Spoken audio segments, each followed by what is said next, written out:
इस डील के बीच चीन की तरफ से एक बड़ी धमकी आई है। मैं सीधा पॉइंट पे आना चाहूंगा। चीन ने डोनाल्ड ट्रंप को सीधे शब्दों में कह दिया है, नेतन्याहू को रोको वरना डील भूल जाओ। सीधा सीधा धमकी दी है चीन ने डोनाल्ड ट्रंप को। जिस तरह से नेतन्याहू और इजराइल जो हमले कर रहे हैं लेबनान को लेकर, अब इसमें चीन ने पहली बार लेबनान को लेकर, हिजबुल्लाह को लेकर अपनी बात सामने रखी है और चीन ने साफ कह दिया डोनाल्ड ट्रंप को, नेतन्याहू को रोकिए वरना डील भूल जाइए।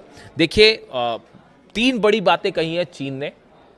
क्योंकि चीन की एंट्री है, इसका क्या मायना है वो आपको मैं बताऊंगा, लेकिन पहले ये समझिए कि चीन क्या कह रहा है। बात नंबर एक, Beijing issued a stern warning over continued military operations in the region, declaring that Lebanon's sovereignty and security should not be violated. चीन की तरफ से यह कहा गया है कि लेबनान की सॉवरेंटी और सिक्योरिटी, लेबनान की सुरक्षा के साथ किसी तरह का खिलवाड़ नहीं होना चाहिए। यानी लेबनान में देखिए, लेबनान को लेकर पहली बार चीन की तरफ से स्टैंड सामने आया है। And urging all parties to respect cease fire arrangements before the historic framework collapses. चीन की तरफ से यह कहा गया है, इसके पहले कि ये डील टूट जाए, ये जो एमओयू है ये खत्म हो जाए, इसके पहले पहले हर देश को इस सॉवरेंटी और सिक्योरिटी लेबनान की जो है वो सुनिश्चित करनी होगी और ये हमले रोकने होंगे। अब देखिए, पहली बात बीजिंग की तरफ से, चीन की तरफ से कही गई, विदेश विभाग के प्रवक्ता हैं उनकी तरफ से बातें सामने आई हैं। उन्होंने पहली बात तो ये कही कि लेबनान की जो सॉवरेंटी और उनकी सुरक्षा है, इसका रिस्पेक्ट करिए। दूसरी बात चीन ये कह रहा है, डोनाल्ड ट्रंप को कह रहा है सीधा सीधा कि देखिए, अगर ये हमले नहीं रुके तो इसका नतीजा ये होगा कि ये डील टूट जाएगी। इसके पहले कि डील टूट जाए, ये हमले रुकवा दीजिए। यानी चीन ने सीधी धमकी दे दी है कि भैया ये हमले आप रोक दीजिए वरना अंजाम बुरा होगा। दूसरी बात समझिए, China has officially broken it's silence on the landmark phase 1 memorandum of the understanding reach between United states and Iran. देखिए, जो खबरें छप रही है मैं आपको पढ़ के बता रहा हूं। अब इसमें गौर करने वाली बात यह है, जो दूसरी बात है, देखिए चाइना ने क्या शब्द का इस्तेमाल किया है। China has officially broken it's silence on the landmark phase 1 memorandum. यानी ये मेमोरेंडम कई हिस्सों में है। चाइना फेज 1 की बात कर रहा है, यानी जिस एमओयू की बात हो रही है ये कई हिस्सों में होगा, जैसा कि ईरान कह रहा है। ऐसा नहीं कि अभी से तय हो गया कि यूरेनियम का क्या होगा, न्यूक्लियर का क्या होगा, वो तो बात जब होगी उसके बाद होगा। तो देखिए, चाइना ने फेज 1 मेमोरेंडम का इस्तेमाल किया है, जो खबरें छप रही हैं उसमें। यानी चाइना ये मान के चल रहा है कि इसके कई फेज होने वाले हैं और अभी सिर्फ पहले फेज की बात है। खैर, आगे बढ़ते हैं। Throwing its diplomatic weight behind the reopening of the Strait of Hormuz, Chinese Foreign Ministry spokesperson Lin Jian stated that restoring safe, unhindered maritime passage serves the global interest. दूसरी बात जो चीन ने कही है वो स्ट्रेट ऑफ हॉर्मूज को लेकर कही है कि स्ट्रेट ऑफ हॉर्मूज खुलना बेहद जरूरी है ताकि पूरे देश में ऑयल और गैस सप्लाई पहले की तरह हो सके और इंटरनेशनल जो हित है उनको ध्यान में रखते हुए फैसला लिया जाए। पहली बात उसने कही लेबनान को लेकर, फिर कहा कि नेतन्याहू को रोको वरना डील टूट जाएगी, और दूसरी बात उसने ये कही है कि फौरन स्ट्रेट ऑफ हॉर्मूज आप खोलिए। यानी चीन अब दबाव बना रहा है अमेरिका के ऊपर कि तुरंत स्ट्रेट ऑफ हॉर्मूज खोल दीजिए, क्योंकि चीन के जहाज भी फंस रहे हैं वहां पर। इसलिए जो है वो चीन की भी अब एंट्री हो गई है। ये दूसरी बात थी। तीसरी बात, Beijing remains in the constant contact with the regional powers to safeguard Chinese vessels and crew members।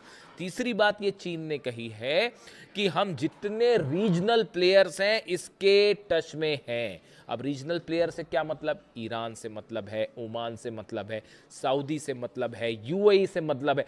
जितने अरेबियन देश हैं ईरान के साथ साथ सबके साथ चीन संपर्क में है, और चीन इस बात पर नजरें बनाए हुआ है कि किसके साथ अमेरिका की क्या डील हो रही है, अमेरिका किस देश के साथ क्या बातचीत कर रहा है और ईरान को लेकर आगे क्या प्लानिंग हो रही है।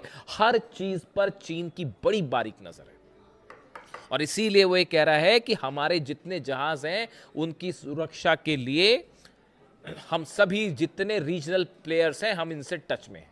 तो अब ये तीन बातें अहम हो गई जो चीन ने कही है।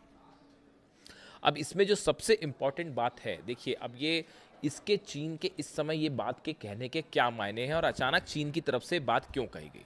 देखिए, जिस तरह से नेतन्याहू लगातार ये कोशिश कर रहे हैं कि किसी तरह से ये एमओयू साइन ना हो पाए, डील साइन ना हो पाए, उसकी बड़ी वजह यह है कि जो नेतन्याहू को कई झटके लग रहे हैं, इजराइल को कई झटके लग रहे हैं। पहला झटका तो ये लग रहा है साहब कि जो ग्रेटर इजराइल का एक ख्वाब लेके चल रहे थे, जो शायद कभी पूरा नहीं हो पाएगा, लेकिन कोशिश तो कर ही रहे थे वो, तो वो ग्रेटर इजराइल का जो प्लान था वो तो तहस नहस है। बात नंबर 1, अगर ये एमओयू साइन हो जाता है।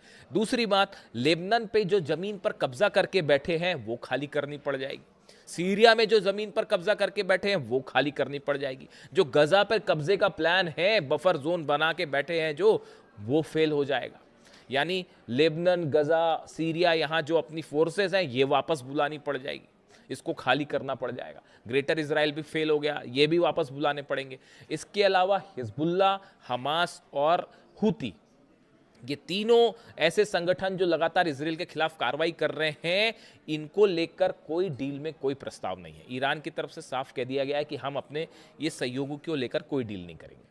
यानी ऐसे में हिजबुल्ला भी कायम रहेगा, हमास भी कायम रहेगा और हुती भी कायम रहेगा। अब ये भी एक बड़ी चुनौती है इजराइल के लिए कि तीनों संगठन जो हैं वो भी कायम रहेंगे। इसीलिए बार बार ये कह रहे हैं नेतन्याहू कि हम हिजबुल्ला पर हम कार्रवाई, चाहे बेन-गुवियर हो, चाहे नेतन्याहू हो, चाहे दूसरे नेता हो इजराइल के, जो लगातार ये बयान दे रहे हैं कि हम हिजबुल्ला पर कार्रवाई नहीं रोकेंगे। और इसी को लेकर कल फिर हमले हुए और 4 लोगों की लेबनान में मौत हो गई।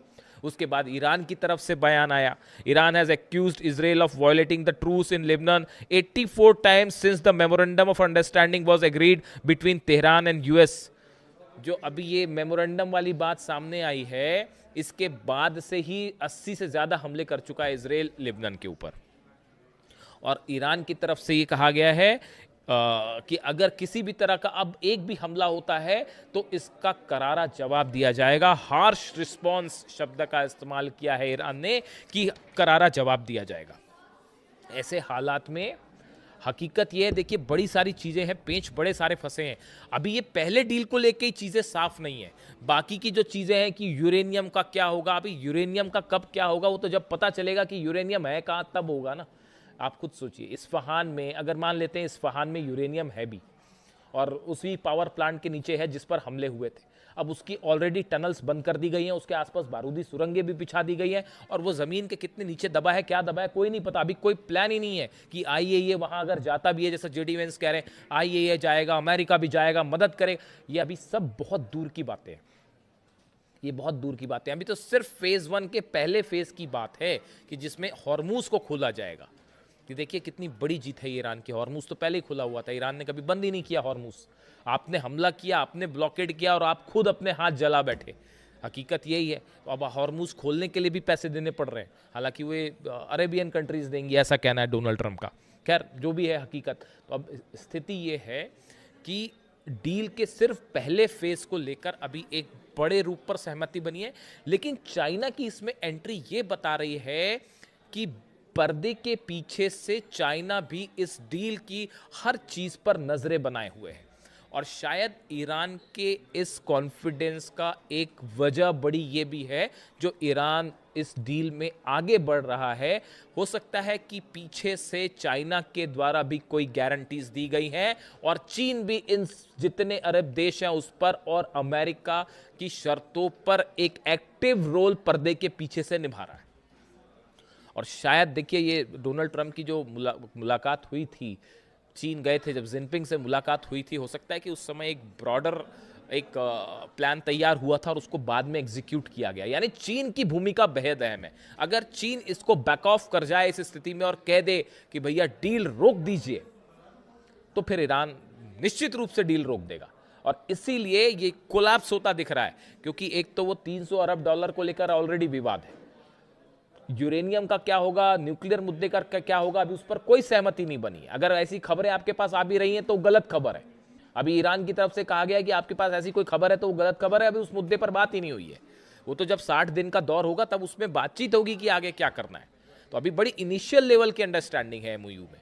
अब ऐसे में चीन की एंट्री ये बता रही है कि ये डील खतरे में है। जिस तरह से नेतन्याहू हमले कर रहे हैं लेबनान पे, उसके बाद ईरान अपनी मिसाइल्स के साथ तैयार है। ईरान की जो सेना है, कई कमांडर्स के बयान आ गए हैं कि जबरदस्त हमला किया जाएगा, ऐसा पलटवार की याद रखोगे और डील सब भूल जाओ फिर। तो ऐसे हालात में एक तरफ नेतन्याहू की कोशिश है कि ये डील ना हो पाए, और जब ये मामला बिगड़ता दिखा तब चीन ने एंट्री की है और ये कहा है डोनाल्ड ट्रंप को कि समझ जाइए, नेतन्याहू को रोक दीजिए। और दूसरी गौर करने वाली बात देखिए, चीन ने नेतन्याहू को सीधा वार्निंग देने के साथ साथ असली बात वो ट्रंप से कह रहे हैं। चाइना जो है वो ट्रंप को ये कह रहा है कि नेतन्याहू को रोको, यानी चीन इस बात को समझ रहा है कि क्या दो ही चीज़ें हो सकती हैं, या तो ये सब कुछ ट्रंप के इशारे पे और नेतन्याहू की सहमति से हो रहा है, और अगर सहमति से नहीं हो रहा है तो आप देखिए कल ट्रंप का एक बयान आया, मैं देख रहा था, उन्होंने कहा कि Netanyahu has to be more responsible. अरे रिस्पॉन्सिबल का क्या मतलब होता है? ये कोई बच्चों के स्कूल की क्लास चल रही है कि you have to be more responsible और होमवर्क करके आना? टीचर बोलता है ऐसा छोटे छोटे क्लास के बच्चों को? What do you mean by responsible? ये रिस्पॉन्सिबल शब्द का बहुत ही हल्के शब्द का प्रयोग किया गया। वो हमले कर रहा है लगातार, नेतन्याहू और इजराइल लगातार हमले कर रहा है, और वो डील टूटने की कगार पे। डील टूटने का मतलब समझ रहे हैं आप? पूरी दुनिया कितनी बड़ी मुश्किल में फंस जाएगी। तो ऐसे में इसीलिए चीन ने ट्रंप को एड्रेस किया कि मामले की गंभीरता को समझो, सिर्फ 48 घंटे बचे हैं, अगर नहीं रोका तो फिर उसके बाद डील खत्म हो जाएगी, उसके बाद फिर परिणाम देखना आप, फिर एक साथ फिर वो जब दागेगा खुर्रम शहर 4 और फतह और सेजिल, तो फिर क्या करेगा इसराइल और क्या करेगा? देख ही रहे हो आप, कुवैत तबाह हो गया, जॉर्डन तबाह हो गया, सब बेसिस उड़ गए, कबाड़ पड़ा हुआ है वहाँ बस बड़े बड़े जहाज़ों का जिसका दम भरते थे। तो ऐसे में अब ये चीन की एंट्री हो चुकी है, और एक वीडियो में कल बड़ा खुलासा सुबह, पुतिन की भी बड़ी पैनी नज़र है, और ये जो G7 में सब कुछ हो रहा है, रूस के खिलाफ कई बड़े बड़े हथियारों की डील्स हो रही हैं और प्लान बनाए जा रहे हैं, पुतिन की भी अच्छी नज़र है इस डील के ऊपर।